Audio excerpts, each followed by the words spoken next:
Mi nombre es Juan Ignacio Marrón, soy el fundador de Inversores Institucionales, el canal de YouTube y de Telegram donde todos los análisis los hacemos desde una perspectiva 100% cuantitativa.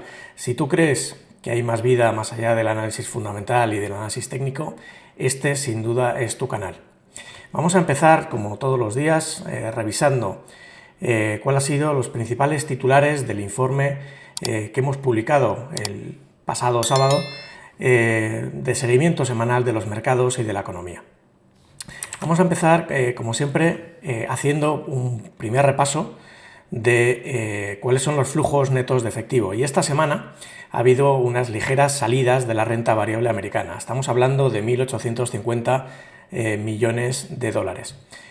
En renta fija también ha habido salidas esta semana de 2.600 millones de dólares, lo que deja un saldo en el conjunto del año para la renta variable americana de salidas de 185.500 millones de dólares, mientras que en la renta fija han entrado más de 44.000 millones. Como estáis viendo en este gráfico, pues la tendencia de las salidas de efectivo de la renta variable continúa, no parece que haya finalizado, parece que se está estabilizando en las últimas 3 semanas, lo cual es algo positivo, pero desde luego todavía queda recorrido para saber si estamos ante el final de ese proceso de distribución, de salida de efectivo, o si por el contrario podemos continuar experimentando salidas en las próximas semanas. Si os dais cuenta, desde que a finales de marzo del 2022 se marcara el pico que marcamos en este caso en el propio gráfico, la bolsa americana lo que ha hecho ha sido tener un performance negativo y desde el mes de octubre podríamos decir que el desarrollo ha sido más lateral que otra cosa, es decir, sigue sin haber direccionalidad en el movimiento de la bolsa y en parte creemos que se debe a que efectivamente estas salidas continúan en la renta variable americana. Si pasamos ahora a hacer un repaso de cuál es la situación de la fuerza relativa tendencial, y en particular vamos a centrarnos en la operación que tenemos abierta desde el 24 de marzo en el S&P 500, tomamos una posición larga el 24 de marzo en la medida en que se daba una señal de compra que se justificaba por dos motivos. Por un lado, porque el porcentaje de sectores alcistas en el S&P 500 era inferior al 10%, lo podemos ver en esta parte del gráfico, y segundo, porque se había producido una mejora en la FRT semanal, pasando de menos 57 a menos 25. ¿Dónde estamos ahora mismo? Bueno, pues estamos ganándole un 5% bruto desde entonces hasta esta operación. Nos encontramos con que la FRT esta semana está haciendo máximos relativos. Veis que tiene el valor de 50 esta semana, superior a 39 de la semana pasada. Por lo tanto, lo que vamos a hacer es que de momento mantenemos la posición una semana más y vamos a esperar a ver qué es lo que ocurre este viernes.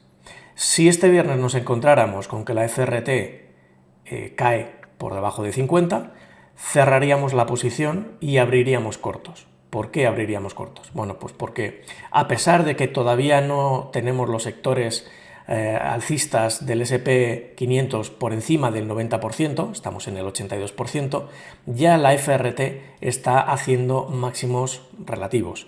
Igual que sucedió en todos los puntos en los que veis que tiene pues, una tipografía en color azul y más gruesa, donde se produjeron picos máximos de la FRT. Por tanto, abriríamos cortos en caso de que se produjera un deterioro en la FRT del S&P 500. Muy bien, pues vamos a pasar a hacer un repaso muy rápido de cuáles son los dos cambios que yo creo son más relevantes en los niveles institucionales para esta semana. En todo caso, los vamos a ver además en tiempo real con la información para todos y cada uno de estos activos en la segunda parte de este vídeo. Pero fundamentalmente me gustaría destacar la situación del Nasdaq y la situación del Nikkei.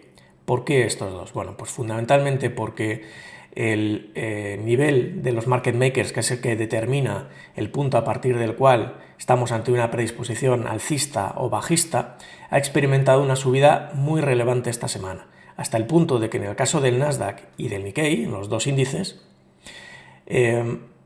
la subida experimentada por el Nasdaq en el nivel de los market makers sitúa este nivel en los 13.154, que coincide además con el nivel institucional superior. Lo mismo en el Nikkei, cuyo nivel en este caso son los 28.193. Y esto quiere decir que en caso de perder 13.154 en el caso del Nasdaq y 28.193 en el caso del Nikkei, pasarían a tener predisposición bajista. ¿Esto qué implicaciones tiene desde el punto de vista de la composición de las carteras que actualizamos todas las semanas y que compartimos en estos documentos? Bueno, pues en primer lugar, en la cartera long only, esta primera que estáis viendo, donde tenemos una variación media de la cartera del 25% y una variación protegida con stops del 16,7%, lo que vemos es que en el caso del Nasdaq se cerraría la posición en caso de perder los 13.154, como estamos indicando en la tabla, con una ganancia del 10,2%. En el caso del Nikkei, llevamos una variación positiva del 3,9%, pero en caso de perder los 28.193, el nivel de los market makers que estábamos diciendo, cerraríamos la posición con una ganancia del 1,5%. Por tanto, nos está determinando el nivel de stop de estas posiciones y que además pasarían a formar parte con una posición corta en caso de perder estos niveles a final de esta semana en la cartera long short. Como veis, en la cartera long short solo hay dos posiciones cortas, todas las demás son posiciones largas, que son gas natural y Russell 2000. En el gas natural tenemos una variación positiva del 52% y en el Russell del 1,7%. En ambos casos ya están protegidas con stops que nos permiten asegurarnos que ya no vamos a tener pérdidas en ninguna de estas dos posiciones, pero en todo caso las tendríamos que vigilar. Por supuesto, como estábamos diciendo, en caso de que estos dos índices perdieran el nivel de los market makers que estábamos diciendo, pasarían a tener predisposición bajista y pasarían a tomar, por tanto, posiciones cortas en esta cartera. Bueno, vamos a pasar ahora a hacer un repaso muy rápido de los principales cambios que se han experimentado en las variables macroeconómicas en la última semana, las que nos parecen más destacables. Por un lado, lo que tenemos es en la curva de rendimientos, seguimos con una variación muy importante, negativa, una inversión de la curva del 85%. Sí se ve que es muy significativa la caída de los rendimientos a un mes de los títulos del Tesoro americano, que incluso se sitúan por debajo de la rentabilidad que teníamos en el mes de enero de este año. Estamos en el 4,35. ¿Por qué se ha producido esta caída? Bueno, pues fundamentalmente como consecuencia de los problemas del techo de la deuda del gobierno en Estados Unidos y, en segundo lugar, y fundamentalmente, por la migración de los depósitos bancarios a fondos monetarios. Esto está provocando que hay una mayor demanda de fondos monetarios que, como sabéis, tienen unos vencimientos muy cortos en el tiempo, y esa mayor demanda lo que está provocando es un aumento, por tanto, del precio de estos títulos y, por tanto, una caída de sus rendimientos correspondientes. Por eso se está produciendo esta caída. ¿Qué está sucediendo en términos de los dos principales spreads que más seguimos en este documento? Bueno, pues en el caso del 10 años, 2 años, seguimos con una inversión. En este caso se mantiene bastante estable en los 60 puntos básicos negativos. Nosotros pensamos que probablemente en los próximos meses pasaremos a terreno positivo, el proceso de normalización de la curva de rendimientos que hemos hablado en varias ocasiones, mientras que en este caso el 10 años 3 meses está haciendo unos nuevos mínimos en 166 puntos básicos. Desde luego, pues tendremos que hacer un seguimiento de las próximas semanas y veamos qué es lo que va a suceder. En nuestra opinión, precisamente porque el 3 meses está más próximo en el tiempo a los tipos oficiales de la Reserva Federal, lo normal es que el proceso de normalización del 10 años, 2 años sea más rápido y por lo tanto pase a terreno positivo antes de que lo haga el 10 años 3 meses, que como veis también se invirtió más tarde en el tiempo. Se invirtió en el mes de octubre, prácticamente ya en el mes de noviembre, mientras que en el mes de julio del 2022 el 10 años, 2 años ya estaba invertido. Muy bien, desde el punto de vista del régimen de mercado, seguimos en régimen de deflación. Con los últimos datos conocidos de crecimiento trimestral en el primer trimestre de la economía americana del 1,1%, pues se sigue confirmando que efectivamente el régimen es de deflación. Régimen de deflación quiere decir que hay una desaceleración del ritmo de crecimiento de la economía y también hay una desaceleración en el ritmo de subida de la inflación. No quiere decir que estemos en un proceso de reducción de los precios, sino que simplemente se está desacelerando, es decir, sube a un ritmo más lento. Bueno, pues debemos esperar que con las últimas previsiones que tenemos en materia no solo de crecimiento económico por parte de la Fed de Atlanta, sino también desde el punto de vista de modelos como el Weekly Economic Index, nos encontramos con que efectivamente debemos esperar, todo apunta a que ese proceso de deflación va a continuar en las próximas semanas, incluso meses. Estamos a 2 días, poco más, de la decisión del FOMC, del Comité Federal del Mercado Abierto, de tipos de interés. ¿Qué es lo que está descontando el mercado? Bueno, pues está descontando con una probabilidad del 83,9% que se produzca una subida de 25 puntos básicos para dejar los tipos de interés en la horquilla entre el 5 y el 5,25%. Lo que está descontando además, como estáis viendo en la pantalla, es bajadas de tipos de interés en el tercer trimestre de este año, a partir del mes de noviembre de este año. Estaríamos hablando de 50 puntos básicos de bajada en 2023 y de 125 puntos básicos, es decir, 1,25% de bajada en el mes en 2024.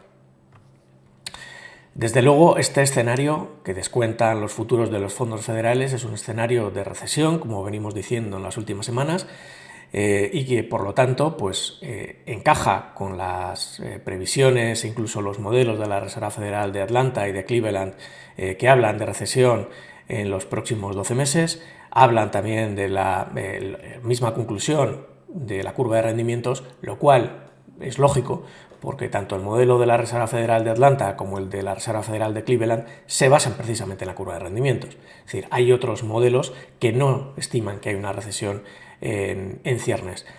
Sí es verdad que el Leading Economic Index y el Weekly Economic Index de ECRI, los dos marcan proceso de contracción en la economía y por tanto el riesgo de que veamos una recesión en los próximos meses.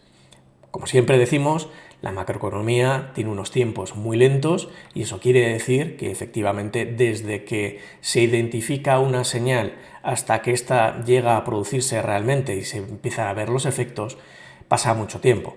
Lo mismo pasa con las decisiones tanto de políticas fiscales como de políticas monetarias, siendo estas últimas incluso las más rápidas en verse sus efectos. Estamos hablando de como mínimo 9 meses para ver los efectos en otras variables macroeconómicas. Por lo tanto, debemos ser pacientes a la hora de ver y de esperar qué movimientos pueden producirse y qué cambios pueden producirse en la economía. Desde el punto de vista de las variaciones que estamos viendo, fundamentales, que nos gustaría destacar, vemos que la Reserva Federal de Nueva York, en el Weekly Economic Index que publica todas las semanas, ha bajado la previsión de crecimiento de la economía americana del 1,23% de la semana anterior al 0,97%. Por lo tanto, seguimos en ese proceso claramente de reducción, de ralentización de la economía, como estamos viendo desde hace ya muchos meses. Mientras no caiga por debajo de cero, evidentemente no podemos estar hablando de una contracción de la economía como tal, pero lo que sí estamos viendo es una ralentización que se va haciendo cada vez más pronunciada. El GDP Now, el modelo de nowcasting de la Reserva Federal de Atlanta, En su previsión para el segundo trimestre habla de un 1,7% de crecimiento intertrimestral de la economía americana. Bueno, las primeras estimaciones luego se ven muy matizadas, como sabéis, según van saliendo los nuevos datos macroeconómicos, pero no deja de ser una primera buena referencia. Sí nos gustaría destacar, además, en el caso de que Morgan Stanley y JP Morgan, los dos bancos de inversión, se han sumado de nuevo a la previsión de que la economía americana entrará en recesión en el segundo semestre del 2023. Desde el punto de vista de la actividad puramente productiva, lo que vemos es que el índice de manufacturas de la Fed de Richmond, que se publicó la semana pasada, ha dado también una lectura negativa. Lo que estamos viendo es que pasó de -5 a -10 y en todo caso vemos que en el último año, quitando un mes que estuvo en positivo, pues prácticamente el resto de los meses hemos estado mostrando un periodo de contracción de la actividad manufacturera en este estado. Desde el punto de vista de consumo, pues no hay grandes datos que merezca la pena comentar. En la inflación sí, sabéis que se publicó el dato de PCE, en este caso pasando del 5,1 del mes de febrero al 4,2 en el mes de marzo en el PCE general, es decir, el que incluye todas las partidas, toda la cesta de la compra, mientras que el subyacente pasó del 4,689 al 4,6 en el mes de marzo. Si os dais cuenta, la variación experimentada en la inflación subyacente, medida en este caso a través del PCE, que tiene unos pesos distintos del IPC o del CPI, si utilizamos las siglas inglesas, anglosajonas, pues seguimos viendo que efectivamente, pues sí, se está reduciendo, pero le está costando mucho. Es decir, el ritmo de reducción de la inflación subyacente sigue siendo muy lento. Y por lo tanto, pues la Fed se va a ver tentada, si no a seguir subiendo tipos, que lo vemos complicado, sí a mantener durante algo más de tiempo los tipos de interés en zonas como las actuales, que son tipos de interés restrictivos, que con la idea de reducir el consumo, con la idea de reducir, por tanto, la demanda en la economía. Eso evidentemente tiene esa es la cara, la cruz de esas medidas es que esa ralentización que se puede producir en la economía derive en una recesión, como además estamos viendo que hay un montón de indicadores que apuntan a esa dirección.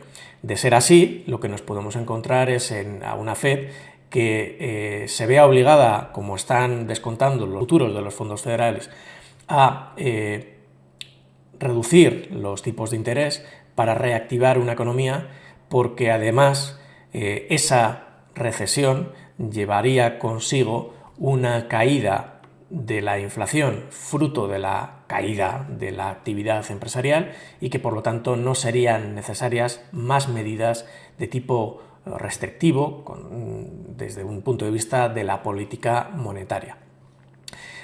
Además, ya no solo desde el punto de vista de los tipos de interés, sino desde el punto de vista de la liquidez, esta semana pasada se ha seguido retirando liquidez del mercado. Es muy interesante ver, además, vamos a intentar ampliar este gráfico para que lo podáis ver un poquito mejor, pero es muy importante ver cómo, así como en el caso de Silicon Valley Bank, cuando saltó a la palestra junto con Signature Bank, pues la Fed no tuvo más remedio que poner una ventanilla de liquidez que se ve muy claramente con este aumento de los activos brutos del balance de la Fed, y además retiró una parte de los repos inversos, es decir, renovó menos repos inversos que en semanas anteriores, con el objeto de inyectar algo de liquidez que permitiera evitar el posible efecto contagio de Silicon Valley Bank a otros bancos regionales. Sin embargo, la semana pasada, cuando First Republic Bank, otro de los bancos regionales que estaba en el punto de mira, que tenían mayor debilidad y unas salidas de depósitos muy relevantes que podrían provocar que incluso tuvieran que vender algunos de sus activos, una parte importante de sus activos, a diferencia de lo que sucedió en el caso de Silicon Valley Bank, ahora nos encontramos con que la Fed se ha mantenido absolutamente impasible. Es decir, vemos que durante la semana ha seguido reduciendo el activo bruto, pero si lo medimos en términos de activos netos, como nos gusta llamarlos, teniendo en cuenta también el efecto de los repos, la reducción de la liquidez de esta semana es de 66.000 millones de dólares. Es decir, a pesar de First Republic Bank, se ha reducido la liquidez de la economía en 66.000 millones de dólares. ¿Por qué están reduciendo la liquidez de la economía? Pues porque es una medida adicional para precisamente tratar de contener la inflación. Cuanto menos efectivo hay en la economía, menos capacidad tienen los bancos, menos dinero tienen los bancos para poder prestar y por lo tanto van a reducir una parte del consumo, van a reducir la inversión. Muy bien, pues lo que estamos viendo además, como vemos aquí, es que el efecto desde el abril del 2021, que es este pico de la línea azul, que es la que marca los activos netos del activo del balance de la Reserva Federal, nos encontramos con que desde abril del 2021 hasta ahora se ha reducido el balance en un 19,6%, que es mucho más de lo que podríamos calcular teniendo en cuenta simplemente los activos brutos. Además, desde el punto de vista del índice de estrés financiero que mide la Fed de San Luis, se ha producido una caída del menos 0,55 al menos 0,71, es decir, las condiciones de estrés financiero han mejorado, hay menos estrés financiero que la semana pasada. Estamos hablando del del 21 de abril. Datos del 21 de abril. En el caso del índice nacional de condiciones financieras de la Fed de Chicago ocurre más de lo mismo. Ha mejorado al pasar de menos 0,24 a menos 0,30. Por lo tanto, es verdad que cada vez hay más dificultades para acceder a los préstamos. Los bancos están poniendo condiciones cada vez más restrictivas a la hora de conceder préstamos a los solicitantes, pero esto de momento no se está reflejando en estos índices de condiciones financieras que, como estáis viendo en estos gráficos que actualizamos semanalmente. Bueno, pues dicho esto, yo creo que podemos pasar ya a la actualización de los niveles de los los niveles institucionales, para lo cual ampliamos la pantalla y comenzamos con el Dow Jones, como hacemos todas las semanas. Bueno, vemos que sigue teniendo predisposición alcista al cotizar por encima del nivel de los market makers. Esta semana sube un poquito, de forma muy ligera, el nivel de los market makers hasta 32.539. Este es el punto a partir del cual, en caso de perderse, pasaría a tener predisposición bajista. Pero de momento, pues como veis, está muy alejado de este nivel. ¿Cuál es el punto a partir del cual deberíamos empezar a alertar de que esto está cambiando? Bueno, pues con la pérdida del nivel institucional superior, que está en los 33.323, que como veis también ha subido esta semana y que prácticamente coincide con la zona de giro alcista que la semana pasada sirvió de suelo, donde rebotó y a partir de la cual empezó a experimentar una subida pues muy relevante como han hecho el resto de índices. ¿Dónde estamos ahora? Bueno, pues lo que vemos es que la zona de giro bajista en 34.028 la ha desactivado. Este era el objetivo de subida desde el momento en el que identificamos esta zona de giro alcista. La idea era, mientras cotice por encima de 33.311, debemos esperar subidas. Ha llegado a la zona de giro bajista y la ha desactivado, por lo tanto debemos esperar subidas. ¿Hasta dónde? Bueno, pues de entrada lo que vemos es que se podría formar una nueva zona de giro bajista entre 34.169 y 34.237. Este recuadro rojo que estáis viendo en pantalla. En este caso, en caso de formarse esa zona de giro bajista, lo que esperaríamos es que mientras cotizara por debajo se produjeran correcciones. Puede que no llegue a terminar de formarse esta zona de giro bajista y que por el contrario pierda la zona de giro bajista en 34.028. Si ese fuera el caso, estaría reactivando esta zona de giro y por lo tanto lo que esperaríamos es que se produjeran correcciones que podrían llevarle incluso al nivel institucional superior en 33.323 puntos. Por lo tanto, es muy relevante que vigilemos el nivel de la zona de giro bajista en 34.028 porque es el que nos va a determinar si debemos mantenernos con una predisposición más alcista, aunque como veis, de momento no parece que vaya a tener un desarrollo demasiado fuerte, o si por el contrario, al perder esta zona, debemos esperar que se produzcan correcciones. En el caso del SP500 tenemos una situación pues, muy similar, muy parecida. La semana pasada lo que se produjo es una caída que le hizo perder incluso el nivel institucional superior, formó una zona de giro alcista en 4.055 y a partir de entonces experimentó una subida que le hizo alcanzar el primer objetivo en el nivel institucional superior, en 4.083 en ese momento, lo rompe al alza y por lo tanto el siguiente nivel al que esperaríamos que llegara fue la zona de giro bajista donde, como veis, volvió a rebotar. Lo ha vuelto a superar con la apertura de la sesión americana del viernes, vuelve a superar este nivel y experimenta una subida que podría llevarle incluso hasta los 4.182, 4.191, que es la región de precios donde creemos que se podría formar una nueva zona de giro bajista.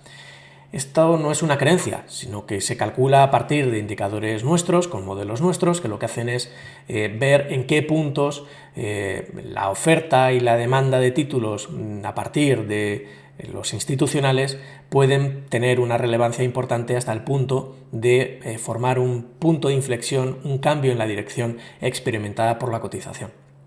Como decíamos para el caso del Dow Jones, si no llegara a formarse esta zona de giro alcista, que es desde luego algo que podría llegar a suceder, que se girara antes y que por lo tanto no confirmara la formación de esta zona de giro bajista, podría llegar incluso a perder la zona de giro bajista en 4.136,8.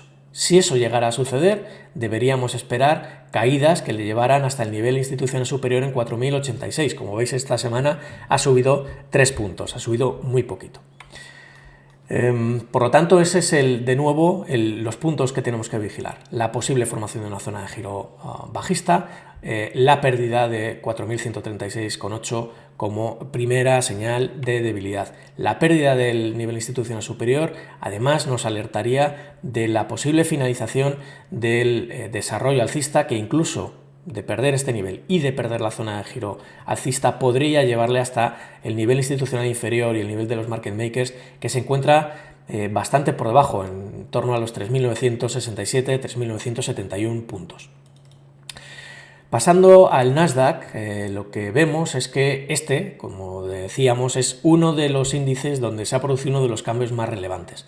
Lo estáis viendo con esta subida tan espectacular en el nivel de los market makers, que pasa de la semana pasada, que estábamos ni más ni menos que en 12.336 a 13.154. Esta subida tan relevante marca mucho la diferencia. ¿Por qué? Pues porque nos sirve para dos cosas. Uno, bloquear toda la ganancia que llevamos desde que se rompió al alza el nivel de los market makers y abrimos por tanto una posición larga en el Nasdaq, que en ese momento estaba cotizando en los 11.958 puntos. Desde entonces lleva un 10,9% de revalorización, pero si además perdiera este nivel, cerraríamos la posición larga, porque esperaríamos que pasara a tener una predisposición negativa. Es decir, un poco lo que sucedió en todos estos puntos donde al perder la predisposición alcista pasó a tener una caída relevante. Bueno, eso es lo que podría suceder en caso de llegar a perder el nivel de los market makers en 13.154. Como además coincide con el nivel institucional superior, donde además sabemos que es donde se encuentra la presión compradora al 100% de los institucionales, nos encontraríamos con que es un punto especialmente relevante a vigilar, porque podría experimentar una caída brusca, rápida, acelerada en el precio. Por lo tanto, muy importante los 13.154 puntos. Mientras tanto, bueno, pues estamos viendo que ha formado una nueva zona de giro bajista en 13.270 puntos, de hecho la ha formado hace tan solo una hora, a las 8 de la mañana, mientras cotice como está sucediendo ahora por debajo de 13.270, debemos esperar que se produzcan correcciones. ¿Correcciones hasta dónde? Hasta el nivel de los market makers. Aquí podría llegar a rebotar y volver a tratar de recuperar de nuevo la zona de giro bajista, pero ya decimos, en caso de perder este nivel, mucho cuidado. Si nos vamos al Russell, vemos que tiene predisposición bajista, cotiza por debajo del nivel de los market makers. Como veis, tiene una situación totalmente distinta a la del Dow Jones, a la del Nasdaq y a la del S&P 500. La debilidad es mucho mayor en el caso del Russell, como estamos viendo además a partir del análisis del posicionamiento de los inversores institucionales, que resumimos para que sea muy sencillo de entender y de analizar a través de los niveles institucionales y los niveles de los market makers. ¿En qué situación estamos en el caso del Russell? Bueno, pues las caídas de la semana pasada, aceleradas tras la pérdida del nivel institucional inferior, que estaba en 1778, veis una caída tan acelerada como la que se ha producido. En este caso es porque bueno, el nivel institucional inferior lo que significa es que el nivel de compras, el apoyo comprador de los institucionales es del 0%. Es decir, nos podemos encontrar con que ya paran sus compras y no solo eso, sino que además pueden acelerar el cierre de posiciones largas o incluso la apertura de cortos cuando estamos hablando de derivados. Eso es lo que provocan las caídas tan aceleradas, como se ha producido aquí, como se ha producido en este punto también aquí, o como se produjo también en estos puntos. Bueno, pues encontró suelo la semana pasada en la zona de giro alcista que identificábamos el pasado día 26 en 1727,6. A partir de ese punto, igual que ha sucedido en el resto de índices, pues evidentemente ha experimentado una subida muy rápida.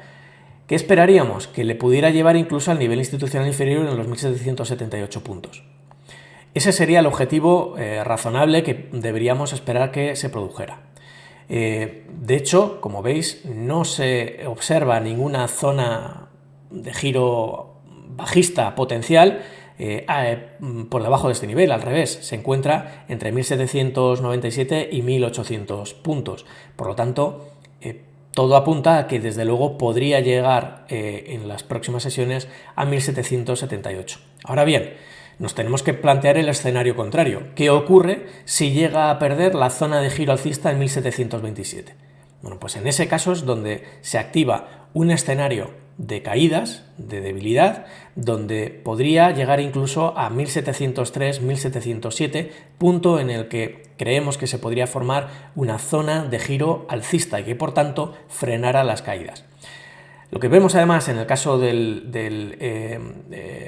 Russell, del índice de pequeñas compañías, es que la concatenación de máximos y mínimos a partir de las zonas de giro, que como veis no encaja exactamente con máximos y mínimos, sino que son los puntos a partir de los cuales los institucionales han empezado aquí a vender y aquí han empezado a tener unas compras muy fuertes. A partir de la concatenación de estos puntos, lo que vemos es que la última zona de giro alcista se encuentra a niveles ligeramente 5 puntos por encima de la última zona de giro alcista confirmada. Por lo tanto, podríamos estar ante una posible formación de un movimiento lateral en el Russell 2000, o bien, en caso de llegar a superar la zona de giro bajista en 1812, la última zona de giro bajista confirmada que tenemos en el Russell 2000, podría comenzar a construir una formación de máximos y mínimos crecientes, lo cual sería positivo, muy positivo para este índice. Pasamos ahora al Nikkei, y en el índice japonés lo que nos encontramos que es, bueno, pues que tiene predisposición alcista desde que rompe el alza en nivel de los market makers en 27.455 el 6 de abril.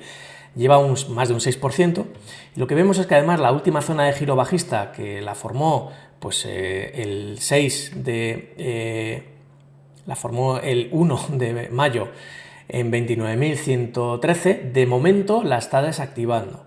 Si os dais cuenta, incluso vemos que hay una posible formación de una nueva zona de giro bajista entre 29.138 y 29.196.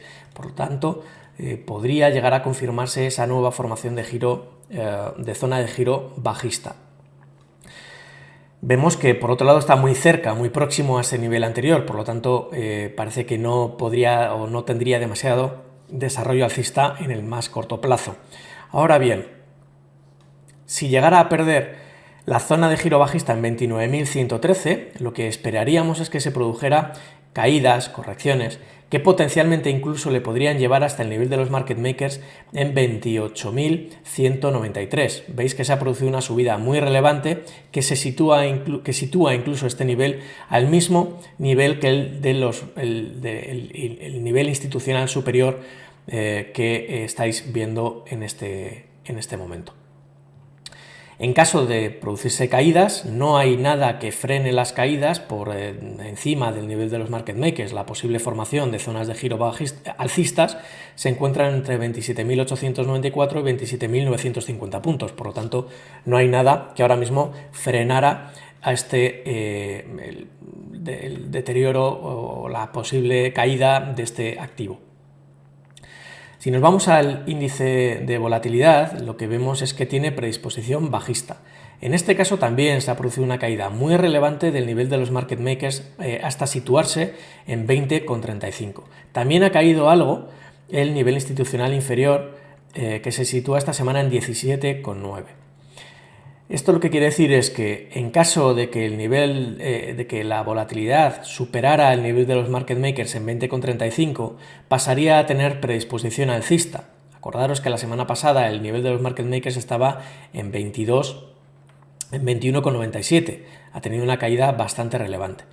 Superar 20,35 implicaría poder experimentar subidas al tener una predisposición alcista, y que por lo tanto, pues como sucedió en el pasado cuando rompió al alza el nivel de los market makers, que se produzcan picos en la volatilidad, que produzcan, por tanto, un deterioro en los índices de renta variable, una mayor debilidad en la renta variable.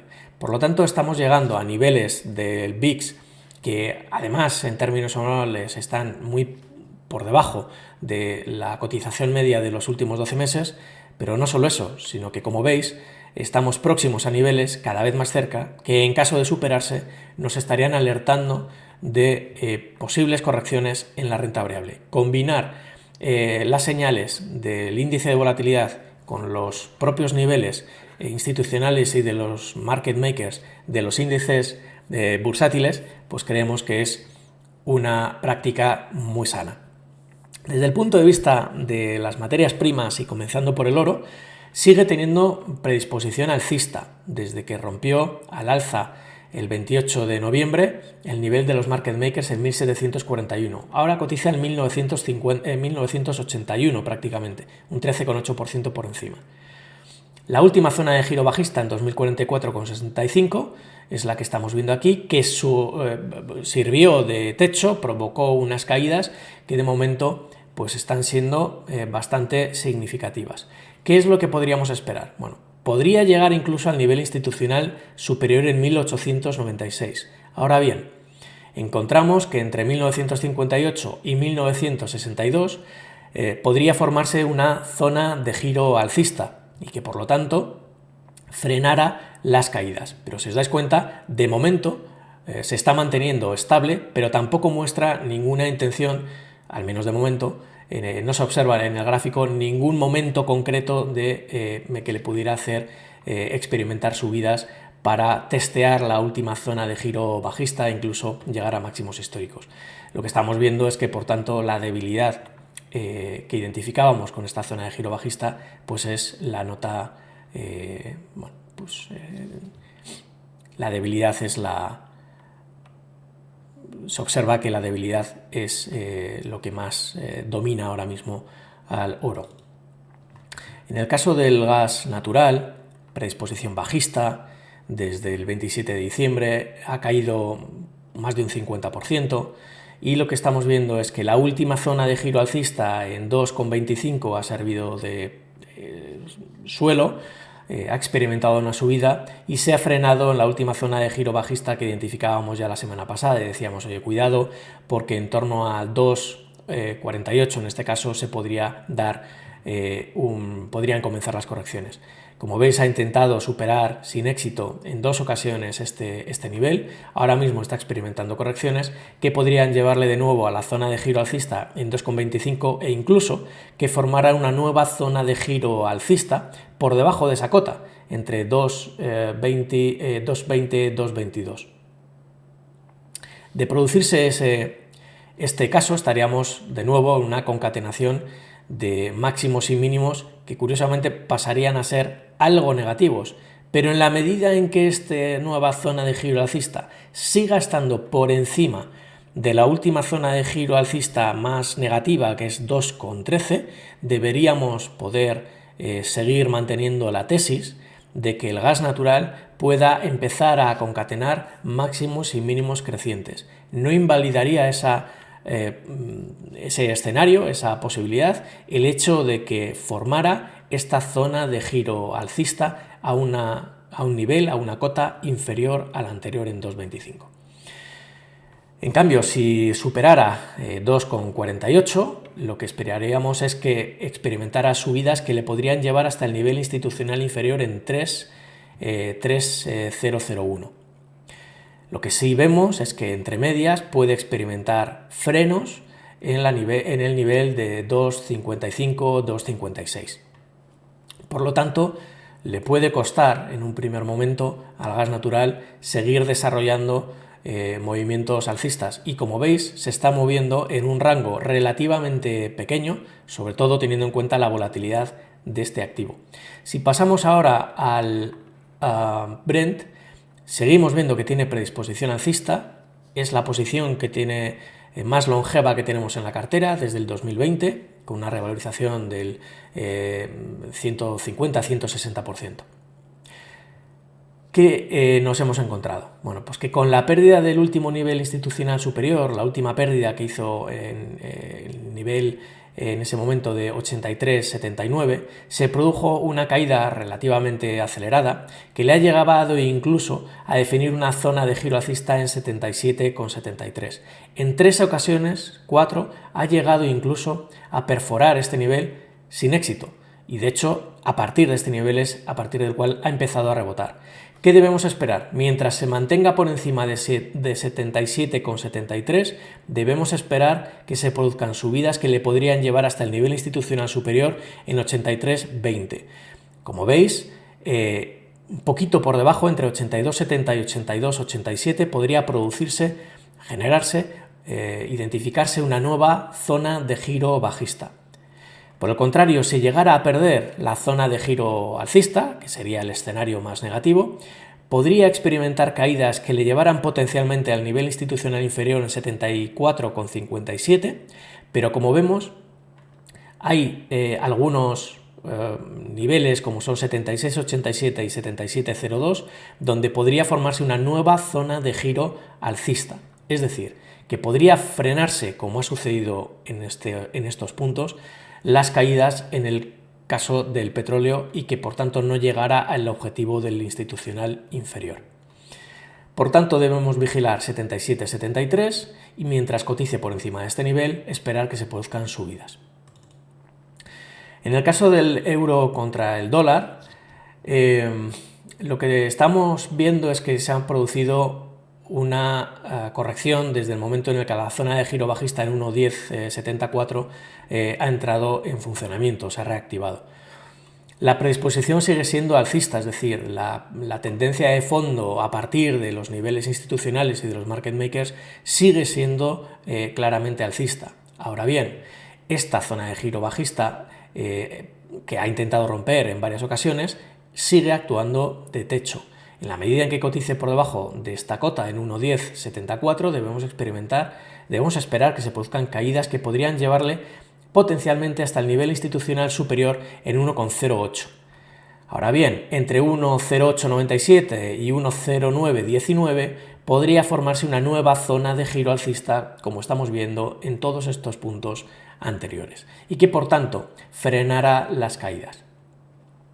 De ser así, pues podría experimentar una nueva recuperación y que pudiera poner de nuevo a prueba la zona de giro bajista última que hemos identificado y que por tanto estáis viendo con esta línea horizontal de color rojo. Desde el punto de vista de Ethereum, sigue teniendo predisposición alcista. Lo que ocurre es que, a pesar de que la predisposición es alcista porque cotiza por encima del nivel de los market makers, que esta semana está en 1646, dicho de otra forma, mientras se mantenga por encima de 1646, la predisposición sigue siendo de fondo alcista. ¿Cuál es el problema que tenemos ahora mismo con Ethereum? Pues fundamentalmente la pérdida del nivel institucional superior en 1857. Es verdad que en las últimas veces que ha roto a la baja este nivel, ha encontrado solo en estas zonas de giro alcista que han permitido que se frenen las caídas. Pero ¿por qué decimos que hay que extremar la precaución con este nivel? Porque la pérdida del nivel institucional superior trae como consecuencia que el objetivo que debemos buscar es el nivel institucional inferior, en este caso en 1675, lo que podría acercarnos al final del desarrollo alcista. En la medida en que el nivel institucional superior representa el nivel en el que los inversores institucionales están comprados al 100% en Ethereum, la pérdida de este nivel puede forzar el cierre de posiciones largas que por tanto arrastren el precio hacia cotas inferiores y que por lo tanto se produzcan movimientos acelerados. Lo mismo al contrario, cuando se superan estos niveles, igual que el nivel institucional inferior, se producen movimientos acelerados que pueden ser perfectamente al alza, como estábamos diciendo.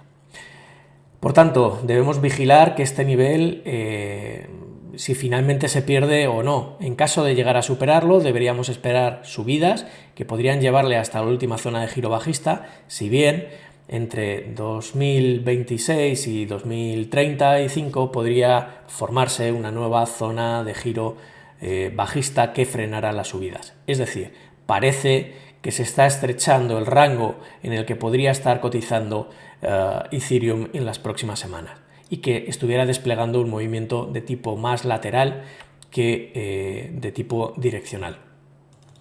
En el caso de Bitcoin, tenemos una situación parecida. La predisposición sigue siendo alcista, cotiza por encima del nivel de los market makers, se ha revalorizado más de un 26% desde entonces, pero si os dais cuenta, en el caso de Bitcoin sigue cotizando por encima del nivel institucional superior, lo cual es algo más positivo.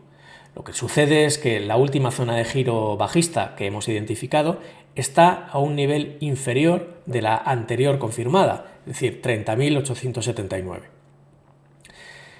Esto en sí mismo no es un problema, en la medida en que podría desactivar esta zona de giro y experimentar subidas que, por tanto, formaran una zona de giro bajista en cotas superiores incluso a la anterior, a la última confirmada, y que por tanto se mantuviera la concatenación de máximos y mínimos crecientes, pero desde luego es un indicio de que algo podría estar cambiando. Por tanto, debemos vigilar especialmente la formación de máximos y mínimos crecientes a partir de las zonas de giro que estamos viendo aquí. ¿Eso qué quiere decir? Pues que desde un punto de vista práctico, en caso de que se pierda el nivel del institucional superior en 28.060, podrían experimentarse caídas aceleradas que le llevaran incluso al nivel institucional inferior en 24.062. En ese caso estaríamos confirmando el inicio de una serie de máximos y mínimos decrecientes, lo cual implicaría correcciones, pues evidentemente más severas de lo que hemos visto en los últimos meses. Ahora bien, si por el contrario somos capaces de mantener la última zona de giro alcista en 27.242 e incluso que se frenara o bien en el nivel institucional superior o bien entre 27.474 y 27.533, donde parece que podría formarse una nueva zona de giro alcista, estaríamos de nuevo en el mismo escenario de lateralización que veíamos y que comentábamos para el caso de Ethereum. Por lo tanto, vigilemos estos niveles porque pueden determinar el escenario en el que nos encontremos, pasar de un escenario lateral a un escenario bajista, en caso de perder la última zona de giro alcista, o bien que incluso podamos, al superar la última zona de giro bajista en 29.842, experimentar nuevas subidas y por tanto que tome nueva direccionalidad alcista el Bitcoin. Por último, pasamos a la renta fija. En este caso estamos con el T-Note a 10 años. Tiene predisposición alcista. Pero, ¿qué es lo que sucede? Acaba de pasar a tener predisposición bajista, en la medida en que está rompiendo en estos momentos el nivel de los market makers en 115,14. Veis que es otro de los activos en los que se ha producido una subida del nivel de los market makers relevante. Si eso es así, debemos esperar que se produzca mayor debilidad en la cotización del T-Note en las próximas semanas. Debilidad que podría llevarle hasta el nivel institucional superior en 114,61, que además en caso de perder podría llevarle hasta el nivel institucional inferior en 113,30.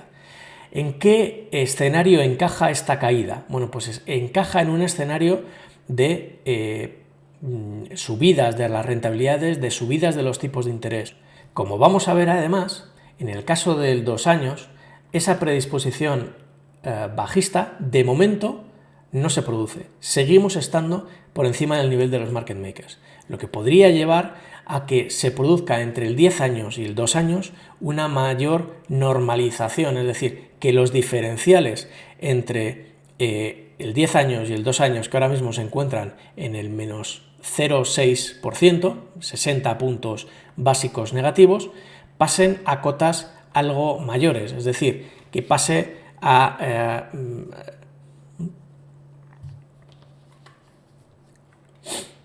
en el caso del T-Note a 2 años, lo que debemos esperar es que mientras cotice por debajo de la zona de giro bajista en 103,47 se produzca debilidad, como estamos viendo, que le lleve incluso al nivel institucional superior en 102,90.